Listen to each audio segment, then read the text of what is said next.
अस्सलाम वालेकुम जी, मैं हूँ शनाज़।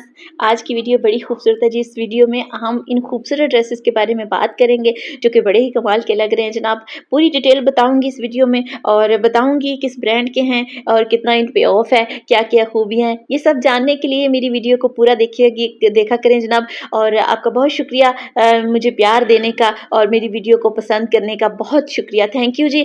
हमारे सामने जो ड्रेस आ रहा है बड़ा ही कमाल का जनाब लग रहा है। आप देख सकते हैं इधर दुपट्टा बड़ा ही सोहना लगता पिया। दुपट्टा जी डिजिटल मुनार दुपट्टा है ਜਿਹੜਾ बड़ा ही खूबसूरत लगता पिया, बड़ा ही प्यारा लगता पिया।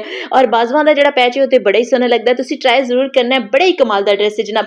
ਦੂਸਰਾ ਡਰੈਸ ਜਿਹੜਾ ਸਾਡੇ ਸਾਹਮਣੇ ਆ ਰਿਹਾ ਹੈ ਬੜਾ ਹੀ ਕਮਾਲ ਦਾ ਡਰੈਸ ਆ ਰਿਹਾ ਹੈ ਔਰ ਬੜਾ ਹੀ ਖੂਬਸੂਰਤ ਲੱਗਦਾ ਪਿਆ। ਇਹਦੇ ਨਾਲ ਸ਼ਿਫੋਨ ਦਾ ਦੁਪੱਟਾ ਹੈ ਔਰ ਸ਼ਿਫੋਨ ਦੇ ਚਾਰੋਂ ਨੁਕਰਾਂ ਤੇ ਜਿਹੜੇ ਫਲਾਵਰ ਬਣੇ ਆ ਦੁਪੱਟੇ ਦੇ ਬੜੇ ਹੀ ਕਮਾਲ ਦੇ ਲੱਗਦੇ ਪਏ ਨੇ, ਬੜਾ ਹੀ ਖੂਬਸੂਰਤ ਲੱਗਦਾ ਪਿਆ। ਔਰ ਟਰਾਊਜ਼ਰ ਦਾ ਬਾजुआं ਦਾ ਦਾਮਨ ਦਾ ਪੈਚ ਬੜਾ ਹੀ ਸੋਹਣਾ ਲੱਗਦਾ ਪਿਆ। बैक की सादी है, पूरे कमीज ते कढ़ाई का काम है जो कि बड़ा ही कमाल का लगता, बड़े ही लाइट वेट ड्रेस ने। तुसी ट्राई जरूर करने ने जी। रंगोली ब्रांड की ये ड्रेस है, 40% ऑफ ते ड्रेस मिलते पे ने।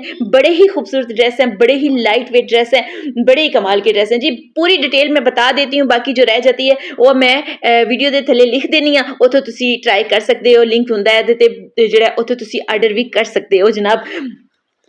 दूसरा ड्रेस हमारे सामने जो तीसरा ड्रेस आ रहा है बड़ा ही कमाल का, बड़ा ही डिसेंट ड्रेस लग रहा है। इसके साथ शिफोन का महरून दुपट्टे का टच जो दिया गया है वो बड़ा ही कमाल का लगता पिया। ਇਹਦੇ ਨਾਲ ट्राउजर ਤੇ ਇਹਦੇ ਜਿਹੜੇ ਚਾरों तरफ ट्राउजर शर्ट ਦਾ ਪੈਚ ਹੈ ਉਹ ਬੜਾ ਹੀ ਖੂਬਸੂਰਤ ਲੱਗਦਾ ਪਿਆ, ਬੜਾ ਹੀ ਪਿਆਰਾ ਲੱਗਦਾ ਪਿਆ ਜੀ। ਤੁਸੀਂ ਟਰਾਈ ਜ਼ਰੂਰ ਕਰਨਾ ਹੈ। ਮੇਰੀ ਵੀਡੀਓ ਨੂੰ ਲਾਈਕ ਸ਼ੇਅਰ ਸਬਸਕ੍ਰਾਈਬ ਜ਼ਰੂਰ किया करो। थैंक यू जी, अल्लाह हाफिज़। ਤੁਹਾਡਾ ਪਿਆਰ ਕਰਨ ਦਾ ਬਹੁਤ ਸ਼ੁਕਰੀਆ।